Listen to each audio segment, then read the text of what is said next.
Hello बच्चों, कैसे हो आप लोग। आई होप सब लोग अच्छे से पढ़ाई कर रहे होंगे। बहुत कम ऐसा होता है जो मैं किसी वीडियो के स्टार्टिंग में इंट्रोडक्शंस के लिए बात कर पाता हूँ, क्योंकि समय की थोड़ी सी प्रॉब्लम चलती है। तो जैसे वीडियोस होते हैं बिना किसी एडिट के मैं अपलोड कर देता हूँ, सो दैट आपके पास एक सही सा कंटेंट हो, जिसमें न्यूमेरिकल्स बहुत सारे प्रैक्टिस हो। जितने मेरे मुझे पता है, जितना चीज़ें जितनी मेरी नॉलेज है, उस हिसाब से मैं ट्राई करता हूँ कि काफ़ी बच्चों का हेल्प हो जाए, जो किसी ना किसी कारण से कहीं नहीं पढ़ पा रहे उनको मिल जाए।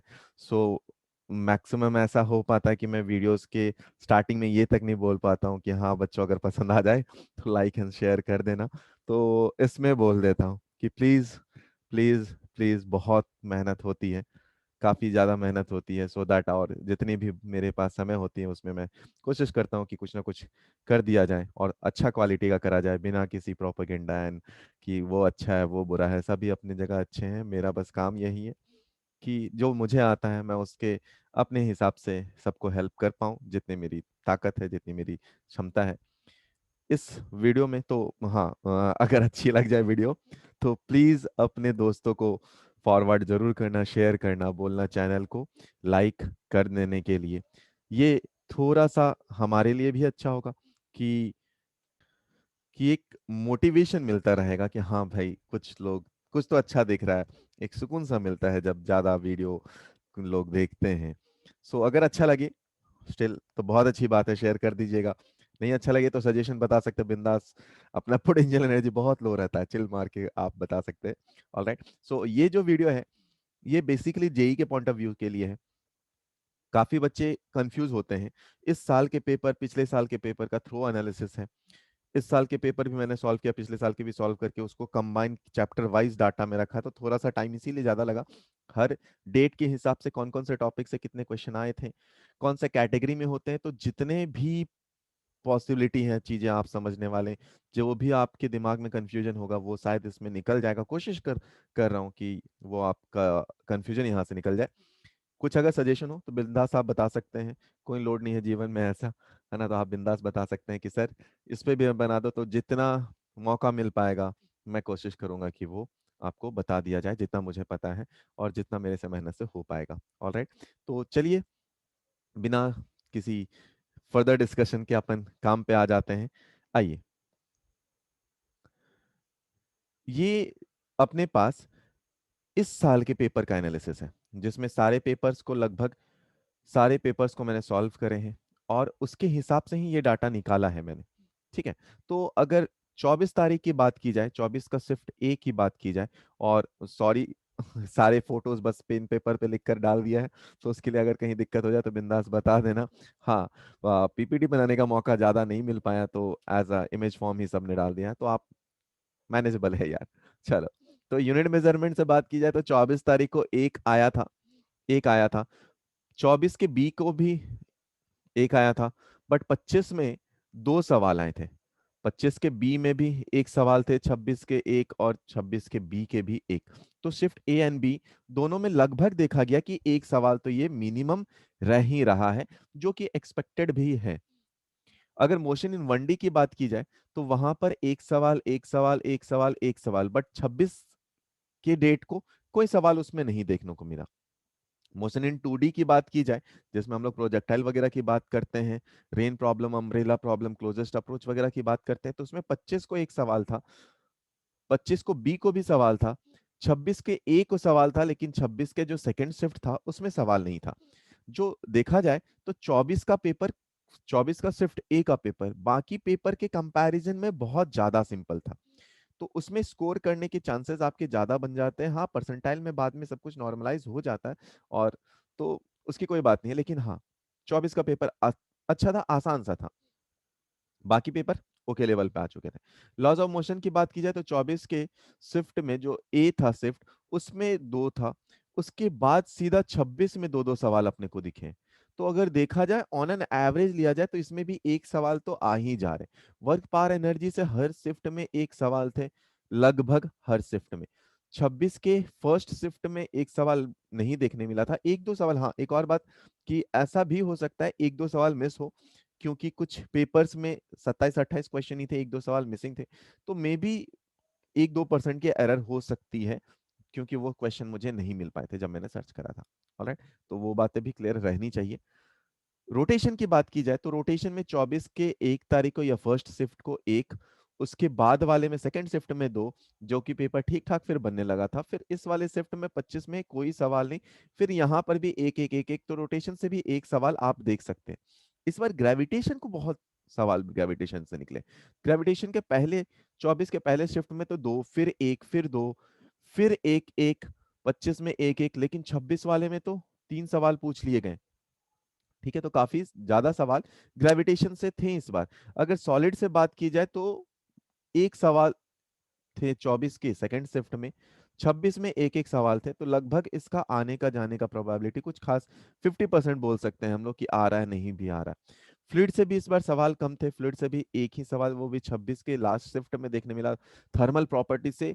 जो 24 का फर्स्ट शिफ्ट था उसमें काफी सारे सवाल देखने के लिए मिले थे, लगभग 3 सवाल थे।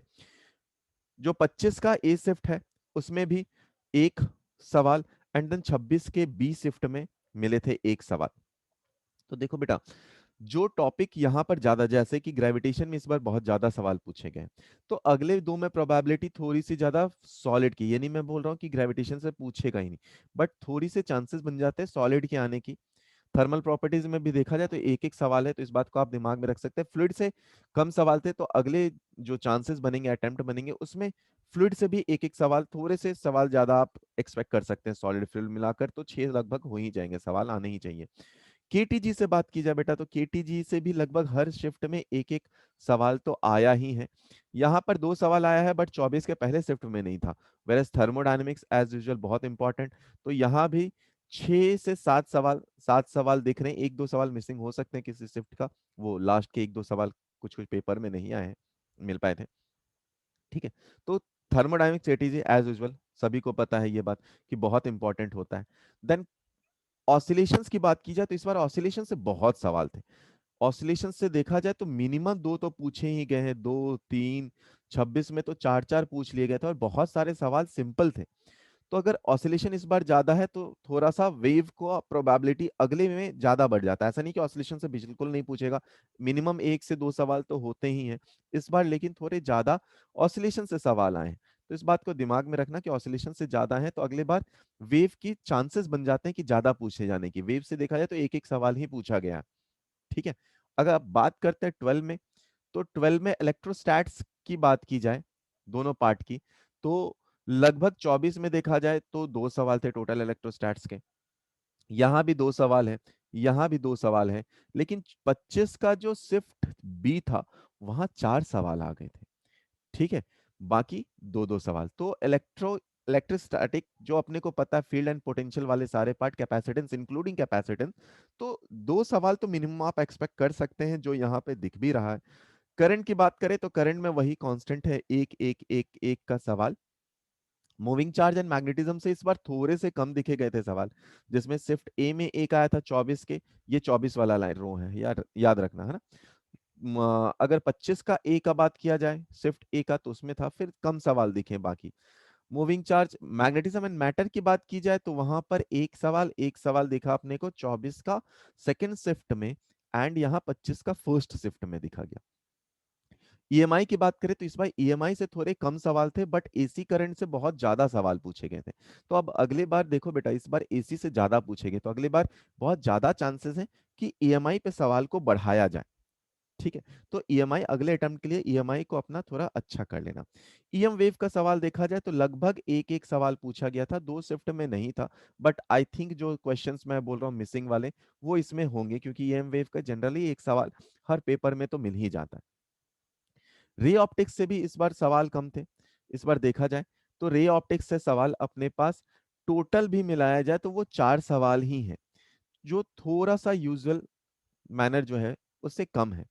लेकिन वेव ऑप्टिक्स से, जैसे हम लोग हमेशा से समझते हैं कि वेव ऑप्टिक्स से एक सवाल फिक्स है, वो है कि एक सवाल ऑन एन एवरेज हर जगह पूछ लिया गया है। डुअल नेचर से इस बार देखा जाए तो डुअल नेचर से भी हर शिफ्ट में लगभग एक एक सवाल तो होते ही, लेकिन शिफ्ट ए में किसका, 24 का 2 सवाल था। एटम से देखा जाए तो वहां भी ऑलमोस्ट हर शिफ्ट में एक ही सवाल थे। न्यूक्लियाई से भी देखा जाए तो वहां पर भी बहुत ज्यादा नहीं बोल सकते, 6 में लगभग 3 पेपर में पूछ लिए गए थे। सेमीकंडक्टर से इस बार भी एज यूजल की तरह सवाल थे। हर शिफ्ट में आप ऑन एन एवरेज मान सकते हो कि सेमीकंडक्टर से 2 सवाल। जो थोड़ा सा अपने को इस बार नया दिखा कि कम्युनिकेशन सिस्टम से जिसके सवाल लगभग नहीं पूछे जा रहे थे, इस बार उनसे भी सवाल पूछे गए हैं। तो इस बात को नोट कर लें कि हाँ, कम्युनिकेशन सिस्टम से भी सवाल आ सकते हैं, इस बार दिखे हैं अपने को सवाल। ठीक है, ये तो था इस साल का पेपर एनालिसिस।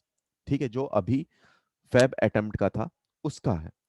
अब थोड़ा सा और आगे हम लोग चलते हैं, बात करते हैं कि कितने मार्क्स वगैरह रहे तो लगभग कितना में अपने को सेफर साइड है कि हमें अच्छा कॉलेज मिल जाए। मैं अच्छे कॉलेज की बात और अच्छे कॉलेज में अच्छे ब्रांच की बात कर रहा हूँ। तो अगर अपना रैंक लगभग देखा जाए कि 200 से 200 प्लस स्कोर कर लेते हैं, जनरली ये 180 से स्टार्ट हो जाता है, तो अपनी परसेंटाइल थोड़ी अच्छी हो जाती है, 98 से ज़्यादा परसेंटाइल हो जाती है, और उस केस में अपने को अच्छा कॉलेज एक मिल जाता है। अगर ईडब्ल्यूएस कैटेगरी में बात करें तो ये 150 से 180 का कैटेगरी लगभग आ जाता है, जिसमें जो रैंक आते हैं 15,000 से 40,000 के बीच में और परसेंटाइल 95 प्लस में एक अच्छा कॉलेज। अच्छा कॉलेज इन द सेंस हम लोग बात कर रहे हैं आईआईटीज और पुराने आईआईटीज, और उसमें अच्छे ब्रांच मिल जाते हैं लगभग।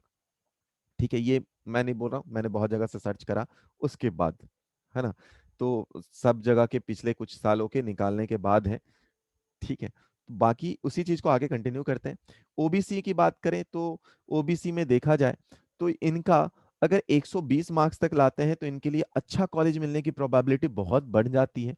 120 मार्क्स लाने के बाद लगभग ये देखा जाए तो 100 से 120 के बीच में ये वैरी कर जाता है।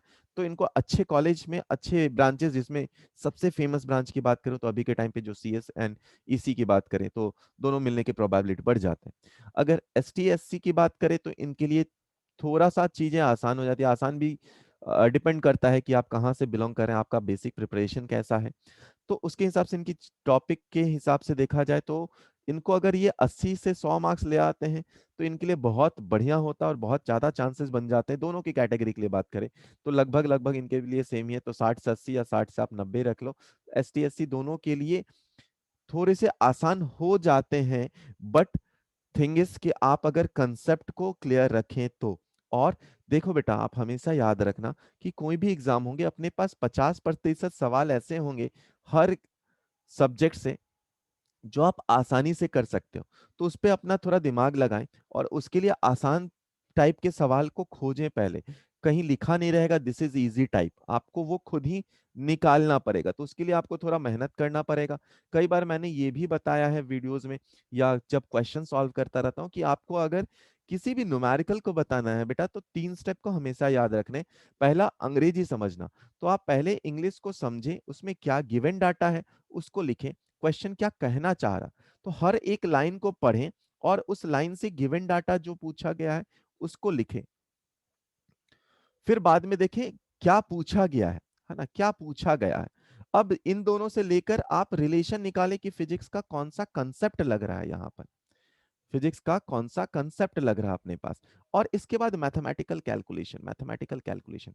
अगर आप ये तीनों पार्ट को अलग अलग समझ सकते हैं और इसको एक क्वेश्चन में ला सकते हैं तो फिर आपकी न्यूमेरिकल बनने की प्रोबेबिलिटी थोड़ी सी बढ़ जाती है। तो अपना प्रिपरेशन उस हिसाब से ही करें। इजी क्वेश्चंस कहीं लिखे नहीं होते हैं, तो आपको अपने प्रैक्टिस में इतना भरोसा करना होगा कि आप इजी क्वेश्चंस को पहचानने आपको आ जाना चाहिए। थोड़ा सा प्रैक्टिस पे ये आ जाएगा। प्रीवियस ईयर के पेपर्स जरूर बनाएं, लगभग 10 से 15 साल के पेपर तो आप आराम से बना लें। और एनसीईआरटी पे थोड़ा सा देखें, उसके एग्जाम्पल वगैरह देखें, तो आपके लिए चीजें ज्यादा आसान हो सकती है। ऑलराइट, चलिए ये बात करते हैं पिछले साल की। ठीक है, ये बात करते हैं हम लोग पिछले साल। पिछले साल अगर सारे पेपर में से मिला दिया जाए, जितने पेपर अपने 2020 में हुए थे उन सब से मिलाकर निकाला जाए तो केटीजी थर्मोडायनेमिक एंड इलेक्ट्रोस्टैट्स के दोनों पार्ट, इसमें एज यूजुअल हमेशा से सवाल ज्यादा पूछे जाते हैं, लगभग 34 सवाल पूछे गए थे। मॉडर्न फिजिक्स हमेशा अपने को भी पता है कि उसमें बहुत सवाल पूछे जाते हैं, तो ये तीन तो कभी छोड़ने का सोचना भी मत, सवाल भर भर के पूछे जाते हैं। Then magnetism, current electricity, rotation. अब रोटेशन के 3 पार्ट होते हैं यहाँ से, इसलिए सवाल निकालने के चांसेस बन जाते हैं, centre of mass, moment of inertia and rolling motion के कंसेप्ट, फिर टॉर्क वगैरह भी आ जाता है। और कोलिजन की बात की जाए, लॉज ऑफ मोशन से बात की जाए तो लगभग 18 सवाल थे। ग्रेविटेशन से हर बार एक सवाल तो पिछले साल भी पूछ ही लिया गया था हर पेपर में। अगर इलेक्ट्रॉनिक सर्किट से बात की जाए 14, फ्लूइड मैकेनिक्स से 14, रे ऑप्टिक्स से थोड़े कम है, मतलब लास्ट 2 साल से अगर देखें तो रे ऑप्टिक्स पे ध्यान थोड़ा कम जा रहा। तो इस बात को थोड़ा सा हिंट भी ले सकते हैं कि ट्राई करें, कभी भी चीजें चेंज हो सकती है। जैसे इस बार आपने ग्रेविटेशन को देखा, इनफैक्ट कम्युनिकेशन सिस्टम से देखा, ठीक है। वर्क वर्क पावर से लगभग 7 सवाल थे। यूनिट डायमेंशन हर बार एक एक सवाल तो मिनिमम रहता है। ईएम वेव से लगभग एक एक सवाल होता ही है। वेव ऑप्टिक्स एज यूजुअल एक एक सवाल। काइनेमेटिक्स एक एक सवाल लगभग पूछ लिए जाते हैं। ईएमआई, थर्मल एक्सपेंशन, इस बार थर्मल एक्सपेंशन से सवाल बढ़ गए थे एक पेपर में। तो जैसे अभी हम लोग देखे थे 24 का शायद फर्स्ट शिफ्ट था जिसमें 3 सवाल पूछ लिए गए थे। तो बहुत ज्यादा कभी कभी चीजें आसान टॉपिक से आसान बहुत सारे क्वेश्चन आ जाते हैं जो आप निकाल सकते हैं। तो थर्मल एक्सपेंशन से लगभग 11 थे। एसी से पिछले साल कम थे, इस साल बढ़ गए हैं जो फर्स्ट फेब का अटेम्प्ट हुआ। साउंड वेव से 8। Solid mechanical properties of solid wave in string SHM से देखें पिछले सवाल तो पिछले ईयर तो कम सवाल थे, बट इस साल एसएचएम से पहला अटेम्प्ट में तो बढ़ गया है, ठीक है। Basic mind and communication system से तो एक ही सवाल थे। अगर अब बात की जाए कि लास्ट 4-5 साल की कैसे कैसे सवाल आ रहे हैं और कितने ज्यादा कौन कौन से टॉपिक से ज्यादा क्वेश्चन पूछे जाते हैं, तो लगभग मॉडर्न फिजिक्स से लगभग 5 क्वेश्चन पूछ लिए जाते हैं। हीट एंड थर्मोडायनेमिक्स से 3, ऑप्टिक्स से 3, करंट इलेक्ट्रिसिटी से लगभग 3 ऑन एन एवरेज। अगर देखा जाए तो करंट इलेक्ट्रिसिटी के भी सारे पार्ट्स को मिलाने के बाद इलेक्ट्रोस्टैट से लगभग 3 सवाल, मैग्नेटिज्म से 2। ये ऑन एन एवरेज की बात कर रहा हूं, है ना, हर पेपर की बात नहीं है, एवरेज की बात कर रहा हूं निकाल कर। यूनिट मेजरमेंट से 1 सवाल, काइनेमेटिक्स से 1 सवाल, लॉज ऑफ मोशन से 1 सवाल, वर्क पावर एनर्जी से 1 सवाल, सेंटर ऑफ मास इम्पल्स वगैरह से 1 सवाल, रोटेशन, ग्रेविटेशन, एसएचएम, सॉलिड या फ्लूइड में से 1, वेव एंड ईएमआई एसी से एक एक सवाल। ये ग्रॉस पिछले 5-7 साल के लगभग अगर पेपर से चीजों को निकाला जाए तो ऐसा देखने को मिल रहा था। अब बात करते हैं बेटा कि कौन कौन सा टॉपिक इंपॉर्टेंट है। मैंने बोला था ये वीडियो, हाँ एक बार और बोल देता हूँ, शेयर कर लेना यार अगर अच्छा लग जाए, मेहनत लग जाए कि हाँ कुछ तो काम हुआ है। हाँ तो ये वीडियो में वो भी पार्ट है कि कौन कौन से टॉपिक ज्यादा इंपॉर्टेंट देखे जा रहे हैं। तो स्टॉपिंग मोशन इन 1D में देखा जाए, stopping distance, equation of motion, free fall जिसमें हम लोग गैलीलियो रेशियो की बात करते हैं, जो गैलीलियो रेशियो के कंसेप्ट ऑड मल्टीपल जो होते हैं, ऑड रेशियो जो हम लोग बोलते हैं 1:3:5 वाला रेशियो, उसके सवाल, ग्राफ के सवाल इस बार भी थे, वो थोड़े इंपॉर्टेंट है। प्रोजेक्टाइल में देखा जाए तो मोशन इन 2D में प्रोजेक्टाइल देन वेक्टर, उसके बाद देखा जाए तो क्लोजेस्ट अप्रोच की डिस्टेंस, क्लोजेस्ट अप्रोच के क्वेश्चंस, फिर रिवर प्रॉब्लम देखा जाए, इसके बाद के कैटेगरी, बट सबसे इंपॉर्टेंट प्रोजेक्टाइल एंड वेक्टर है, उसके बाद रिवर प्रॉब्लम है, अम्ब्रेला प्रॉब्लम है, क्लोजेस्ट अप्रोच है। लॉज ऑफ मोशन में बात की जाए तो एटवुड मशीन से थोड़े से ज्यादा होते हैं। अपरेंट वेट जो लिफ्ट में हम लोग रखकर लिफ्ट को ऊपर नीचे कर देते हैं, फिर जी एक्सेलरेशन या जी इफेक्टिव निकालते हैं, इक्विलिब्रियम ऑफ बॉडी के सवाल, कोफिशिएंट ऑफ फ्रिक्शन के सवाल, ब्लॉक ऑन इंक्लाइंड प्लेन, है ना, तो इसमें ज्यादातर पूछ लिया जाता है डिस्टेंस बताओ कितना ट्रेवल करेगा किसी टाइम में, तो एक्सेलरेशन पता होना चाहिए कि जी साइन थीटा लग रहा होता है सर। ब्लॉक स्टेशनरी अगर रखा जाए तो फ्रिक्शन के साथ जो कंपोनेंट लगता है, जिसमें बोला जाता है कि एक ब्लॉक रखा गया, यहाँ पे फोर्स लगा दिया गया, तो बताओ फ्रिक्शन का कितना कंपोनेंट होगा, फ्रिक्शन की वैल्यू कितनी होगी, म्यू कितनी होगी, ये सवाल है सवाल, ठीक है। अब कई बार इन दोनों 2-3 टॉपिक को कंबाइन करके भी सवाल बनाए जा सकते हैं, तो लॉज ऑफ मोशन में अच्छे सवाल तो बनाए ही जा सकते हैं, अगर कंस्ट्रेंट मोशन वगैरह सब मिला दिया जाए तो बहुत अच्छे सवाल भी निकल आते हैं। वर्क पावर में बात की जाए तो सबसे फेवरेट होता है अपने पास vertical circle, then collision, collision के दोनों टाइप, एनर्जी वगैरह के लॉसेस, वेलोसिटी, फाइनल वेलोसिटी क्या होती है, work done by string, power, work का कैलकुलेशन, ये कुछ टॉपिक है जो जो वर्क के लिए देखा जाए, वर्क के लिए वर्क एनर्जी पावर कोलिजन वाले चैप्टर में देखा जाए तो थोड़े इंपॉर्टेंट। सेंटर ऑफ मास वगैरह में देखा जाए तो बॉडी को जब टूट जाती है तो बताओ कि कितने दूर पे गिर जाएंगे, पूछा जाता है सवाल, एक बॉम्ब को फेंका गया हवा में है, मैक्सिमम हाइट पे है, वहां पे फूट जाए, एक नीचे गिर गया तो दूसरा कितना हाइट पे जाएगा, वो सब टाइप वाले सवाल, सेंटर ऑफ मास फाइंड करना, जिसमें रिंग दिया है दूसरे का रिंग से काट लिया तो बताओ कितना सेंटर ऑफ मास होगा, उस टाइप के सवाल। Moment of inertia of body, जिसमें parallel axis theorem, perpendicular axis theorem लगाकर निकालने का, moment of inertia, torque and rotational equilibrium के सवाल, angular velocity, conservation of momentums, disc contact में है तो ओमेगा कितना होगा उसके सवाल, एक रॉड अगर रखा गया है, रॉड को या फिर एक डिस्क को रख दिया गया, छोड़ दिया गया, तो कितना एंगुलर वेलोसिटी या एंगुलर एक्सेलरेशन लगेगा, उस टाइप के सवाल, रोलिंग के सवाल। ये सब सवाल थोड़े से हैं जो रोटेशन से फेवरेट होते हैं, रोटेशन से तो एक दो सवाल हर साल पूछ लिए ही जाते हैं। अगर सॉलिड की बात की जाए तो सॉलिड में जो इस बार ज्यादा चेंज इन लेंथ वगैरह, स्ट्रेस स्ट्रेन के लिए एनर्जी इसमें बहुत ज्यादा फेवरेट हो जाता है, पोटेंशियल एनर्जी स्टोरेज के सवाल, वर्डन वगैरह के सवाल, बल्क मॉडुलस, तो ये सब पार्ट थोड़ा इंपॉर्टेंट है। यहाँ पे आप चाहो तो एनर्जी स्टोर्ड का भी निकाल सकते हो आप, जो पॉइंट इसमें ऐड कर सकते हो। थर्मल एक्सपेंशन की बात की जाए तो थर्मल स्ट्रेस कितना होगा इसके सवाल, फिर अल्फा बीटा गामा पे रिलेशंस एंड उसके लिए लेंथ वॉल्यूम वगैरह के क्या क्या कंसेप्ट रिलेट होते हैं, उसके सवाल थर्मल एक्सपेंशन में थोड़े से ज्यादा पूछे जाते हैं। कैलोरीमेट्री के सवाल, कैलोरीमेट्री एंड हीट ट्रांसफर देखा जाए तो कैलोरीमेट्री का सवाल थोड़ा सा अच्छा हो जाता है। अगर आपको इसके बेसिक कंसेप्ट पता है तो फिर सवाल थोड़ा आसान होता है, बट अगर बेसिक कंसेप्ट नहीं पता तो थोड़ा सा प्रॉब्लम क्रिएट कर सकता है जब यहाँ पर वाटर इक्वलेंट वगैरह की बातें की जाती है, तब थोड़ी सी चीजें डिफिकल्ट हो सकती है।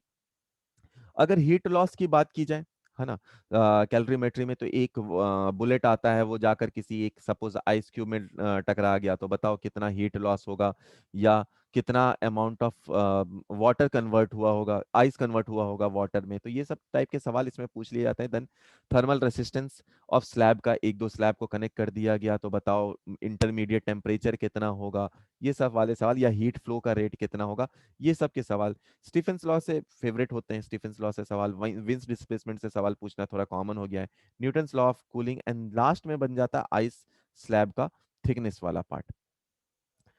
अगर फ्लूइड में बात की जाए तो फ्लूइड में सबसे इंपॉर्टेंट जो सबसे फेवरेट माना जाता है वो सरफेस टेंशन, देन बायंसी के सवाल माने जाते हैं। बायंसी में डब्ल्यू एपरेंट वगैरह के सवाल थोड़े से इंपॉर्टेंट बन जाते हैं। फिर hydrostatic pressure, terminal velocity, critical velocity, strokes law के सवाल बहुत जगह से घूम फिर के मिल जाते हैं, तो स्ट्रोक्स लॉ को थोड़ा दिमाग में रखना। Viscosity, Bernoulli's theorem and Poiseuille's formula, जिसमें एक जगह से दूसरे जगह फ्लूइड जो जाता है तो कितना लॉसेस होते हैं उसके लिए बात की जाते हैं यहाँ पर, या फिर बात किया जाता है कि कितना फ्लो होगा, तो change in pressure divided by R, R निकालते हैं, आर ऑफ फ्लूइड हम लोग निकालते हैं उसके बाद पॉइजलिस से, फिर उसको हम लोग सिंप्लीफाई करते हैं, तो वो वाले पार्ट सबसे लास्ट में है, बट थोड़ा लेंदी हो जाता है वो सवाल जनरली, तो इसको अवॉइड कर दिया जाता है कई बार, बट स्टिल अगर आपके पास टाइम है तो आप उसको पढ़ सकते हैं, क्योंकि काम का तो है यार। ठीक है, आ जाओ। ग्रेविटेशंस की बात की जाए तो ग्रेविटेशन में सवाल इस बार तो भरे थे यार, बहुत सारे भरे थे। तो ग्रेविटेशन में gravitational law, Newton's law of gravitation, जो अपने लिए सबसे फेवरेट बात है, वहां से न्यूटन लॉ ऑफ ग्रेविटेशन से सवाल उठ के आने के चांसेस बढ़ जाते हैं। ग्रेविटेशन में ग्रेविटेशनल फील्ड इंटेंसिटी, इस बार ग्रेविटेशनल फील्ड इंटेंसिटी के लिए बहुत अच्छे अच्छे सवाल भी थे, रिंग वाले के लिए भी पूछ लिए जाते हैं। तो मैं आपको सजेस्ट ये करूंगा कि एक जगह आप जैसे इलेक्ट्रिक फील्ड की वैल्यूज हैं, ग्रेविटेशनल फील्ड की वैल्यू है, मैग्नेटिक फील्ड की वैल्यूज है, different type of arrangement of wires, ring, then कितने डिस्टेंस पे रखा हुआ है, अल्फा बीटा वगैरह की वैल्यूज हैं, तो कुछ कुछ शेप्स जो कि ज्यादा पूछे जाते हैं उसके वैल्यूज निकाल कर एक जगह लिख लें, क्योंकि कई जगह ये काम आ जाता है, ग्रेविटेशनल पोटेंशियल के काम आ जाते हैं, तो ये gravitational field and potential, electric field and potential, इसके चीजों को आप एक जगह लिख लेंगे तो आपको, और फॉर्मूले जो है काफी सिमिलर टाइप के हैं, तो आपके लिए थोड़ा सा फायदा हो जाएगा ये।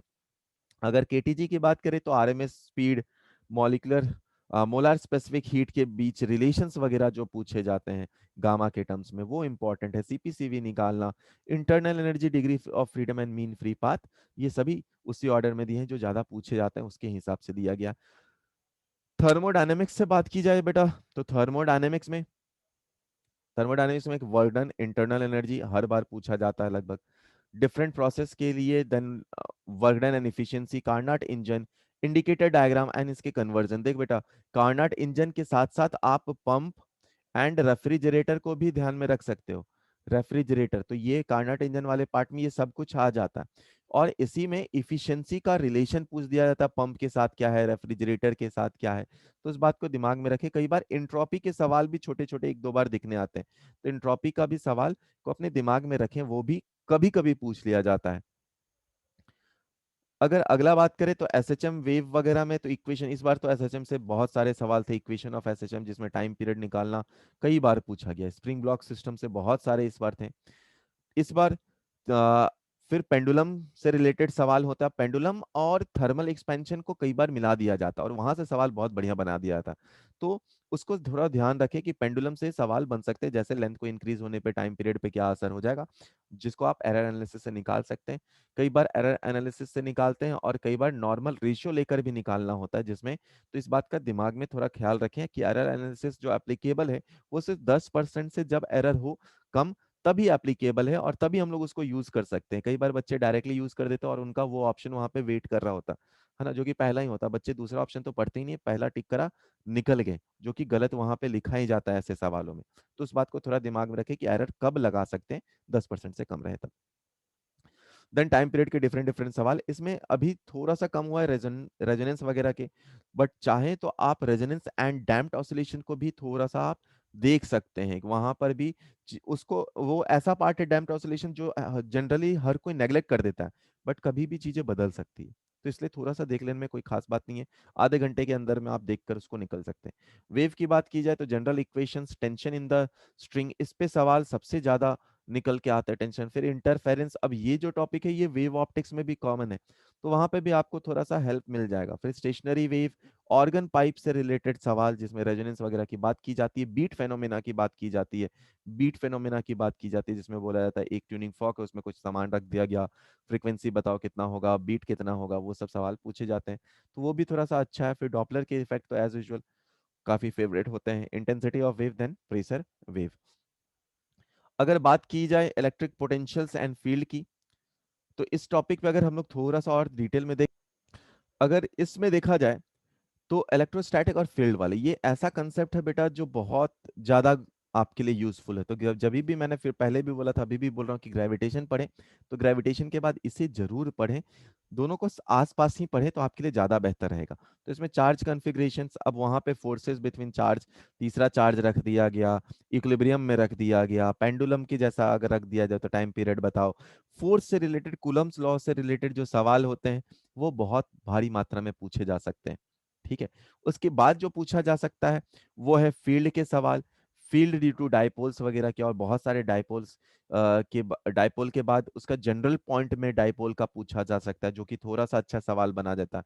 फिर एंगल्स के, उससे डाइपोल के लिए एंगल वगैरह के सवाल उसमें निकाल लिए जाते हैं। देन पोटेंशियल में वर्क डन वगैरह पूछे जा सकते हैं, पोटेंशियल के लिए जब बात करें तो।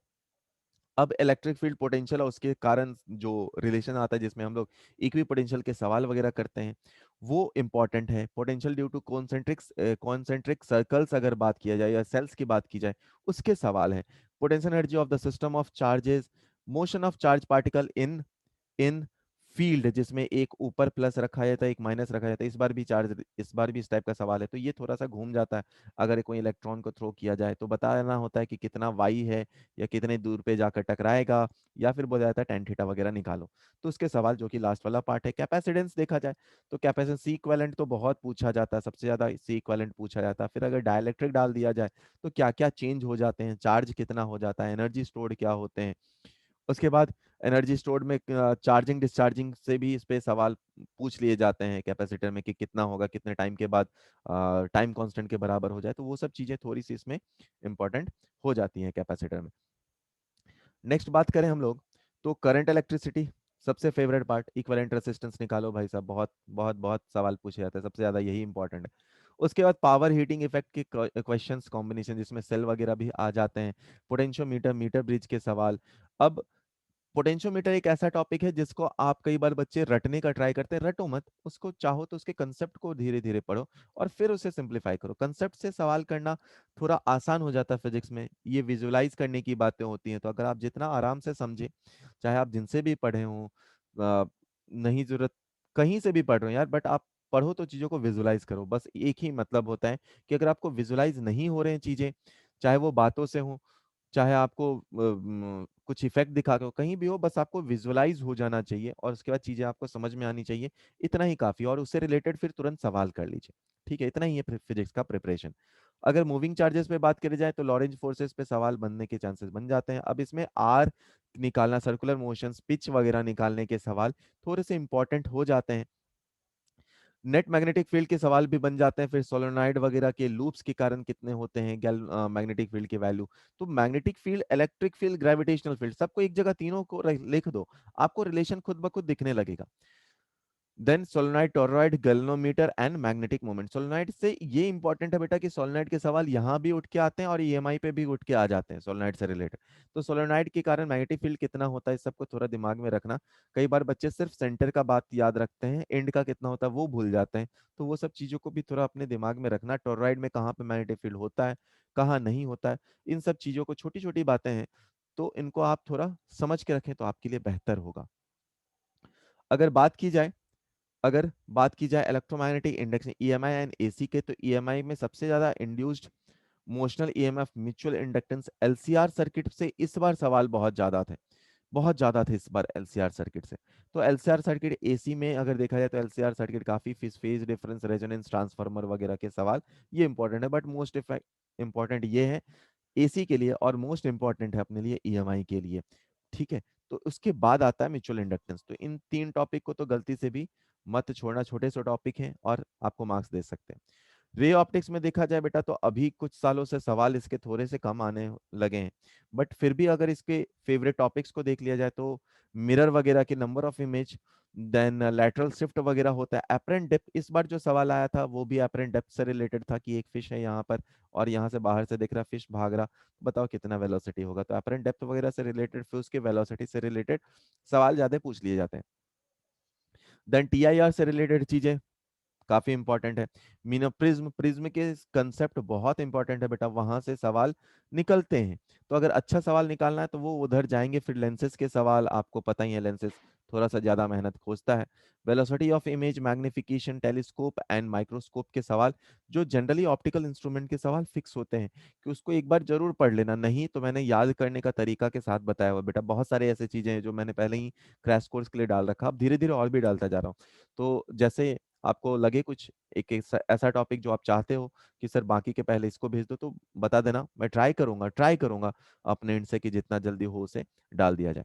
ठीक है, नेक्स्ट अगर बात की जाए वेव ऑप्टिक्स, हमेशा की तरह सबसे पहले वाईडीएससी, फिर इंटरफेरेंस कंडीशंस में चीजें आ जाती हैं, लेकिन उससे पहले वाईडीएससी सबसे फेवरेट। देन इंटरफेरेंस के कंडीशंस जिसमें कॉन्ट्रास्ट रेशियो वगैरह पूछ लिया जाता है, एम्पलीट्यूड वगैरह पूछ लिया जाता है। एक्चुअली ये दोनों बहुत इंपॉर्टेंट है, दोनों एक दूसरे को मिलाकर सवाल पूछ लिए जाते हैं, अच्छे खासे सवाल।